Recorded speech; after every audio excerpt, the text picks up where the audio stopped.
Wasak ang unahan at ang likurang bahagi ng kotseng ito matapos na maipit ng dalawang truck sa kahabaan ng Maharlika Highway sa bahagi ng Purok 3, Barangay Villahermosa, Daraga Albay, alas 6:30 ng umaga noong Sabado, Setyembre 5. Sugatan sa naturang insidente ang 34 anyos nitong driver na residente ng bayan ng Daraga, habang ligtas naman ang tatlo niyang sakay. Batay sa investigasyon ng Daraga Municipal Police Station, tumigil saglit ang kotse at ang nasa unahan nitong truck dahil sa ginagawang kalsada sa lugar. Subalit nawala ng preno ang truck na nasa likod ng kotse na nauwi sa disgrasya.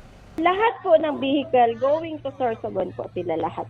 Ito pong sanang family na nakasakay sa Vios, mag-outing po sana sila going to Sorsogon. Nasa kustudiya pa ng Daraga Municipal Police Station ang driver ng truck na nawala ng preno para sa kaukulang disposisyon. Naharap siya sa kasong reckless imprudence resulting to damage to properties and physical injuries.